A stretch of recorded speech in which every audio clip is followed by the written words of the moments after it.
Hey, Mary Beth, how you doing?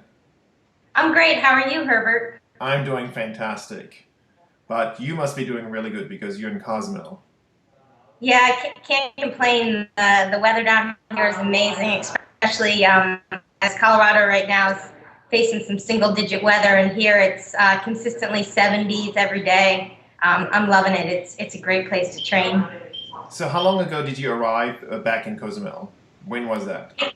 I came back here January 2nd, and I'm just here till the 16th for just a quick 2 weeks. Wake the body back up after the holidays and New Year's and remember what it's like to train again. And then I'll go home for a couple weeks and come back here in early February to get the season kicked off in earnest. So is this training camp like a hardcore training camp, or is this more so getting to see everybody, a little bit of social time as well? A little bit, but with any training camp, it's always got quite a big component of getting the work done. It's sort of every session we do is put together for certain reasons, and it's hard work. But just knowing that most people are coming off a bit of a layoff with the winter, so hard work, but balanced a little bit with more recovery than we'll have once we're in the main part of the season, and also a chance for Doc to come and meet with the new USA team members, Andrew Yoder and Jenna Parker, and just get a chance to see their swimming, biking, and running, and get started with them now, so that when they come back in February, they can kick off the camp in full swing. Um, Talking about full swing, what's next for you? I think I'm going to do Abu Dhabi.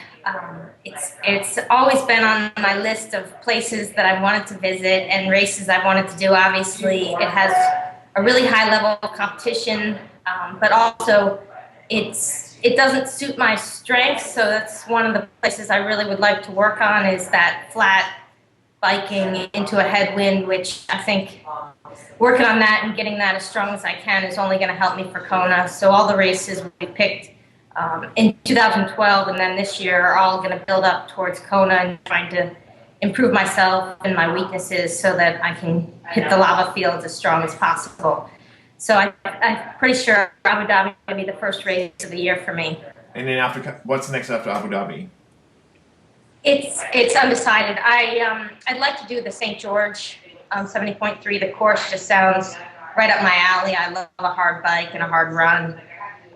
And I always wanted to do the Ironman there. Unfortunately, it's not here anymore, but at least the half I could get a taste of the course in the area. I love going out to Utah and training, and so hopefully get that. And then in Ironman, playing with the idea of doing Ironman Texas again. I think it's a good course. It's hard, it's hot, it's everything Kona is, and just gives you a reminder in May of what you're training for come October. Well, looking back at 2012, you had a really awesome season and like a lot of wins, just very consistent all season long. You must be happy with 2012. I was very happy with how 2012 went. It was definitely my best season to date. I had 7 wins and I think 4 second places during the year, which I've never had a season that consistent. Most of the before joining Brett and Team TBB, I would have 1 or 2 great races, and then some bad races I'd want to forget, and then come back and have a good race. And I was all over the place. So just to be able to show up at a race and feel confident in my training and my ability to, at any race, give it my best and have a good result, it's nice to be so consistent. So that'll be the goal again this year, but obviously focusing more this year on Kona. So not trying to worry about every race, but trying to build up and really focus on the big one. In terms of Kona, I think you had a strong race. Do you think everything went to plan, or were there regrets? The penalty wasn't in the plan. um, No, I think Kona was good. I think part of it, I was happy to be in the mix. In 2011, I had such a bad day that I think my confidence was definitely a little low after that race, and I was not sure if it was me or if it was Kona, and I was just going to always struggle there. And I think in retrospect, there were a lot of things going on. So in 2012, just being out front on the bike and being with the leaders versus being 30 minutes behind Julie Dibbins was, I was happy to be in the mix, which I think is good, but then also led me to be a little bit complacent, especially on the run. I don't know if I fought as hard as some of the other girls, when the pain really hits that last half marathon. And obviously, I think without the penalties for all three of us girls would have changed the outcome significantly. I guess you never know what would have happened, but I think Carolyn Steffen would have gotten off the bike with a decent lead on the rest of us, and who knows if she would have been chased down or not. Hopefully next year it's a clean race, no penalties for anybody, and just excited to go back and have another shot at it. If I can improve, I improved from 15th to 5th, so if I can improve another 10 places, I'll be set. That's right. I don't know what rank that would be from 10 places up. But hey, you mentioned the penalty. There's sometimes the argument that a penalty is, of course, disruptive, but sometimes not as negative just because of the recovery possibility. What are your thoughts along those lines?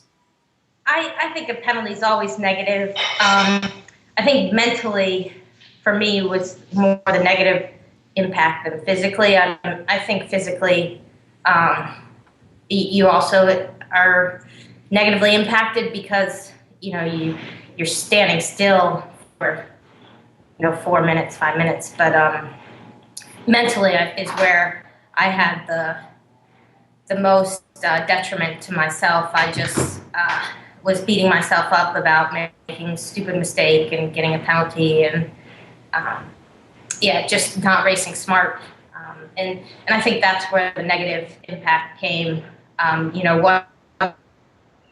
second of not paying attention cost me from it, and potentially the win in the most important race of the year. So you're just beating yourself up the last 40K of the bike as I'm out front and just dwelling on my stupidness, and then standing in the penalty tent the same. You're just beating yourself up the whole time. So I think Leanna Cave dealt with it the best mentally, and you look, and she's the one that came out on top because it seemed like she had a better attitude of,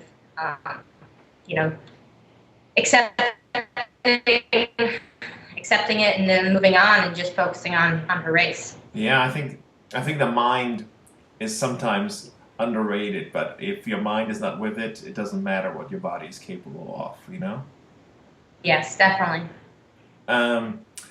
Listen, I'm gonna let you run back to your activities in Cozumel, because I'm sure you'll have more fun things to do than sitting in a room chit-chatting with someone. But we'll talk again soon. Have a good time in Cozumel, and then a great race in Abu Dhabi. Thanks so much, and hope you can come down here at some point and cover the camp, and then you'll get a little taste of Cozumel. That sounds like a plan. Thanks a lot. See ya.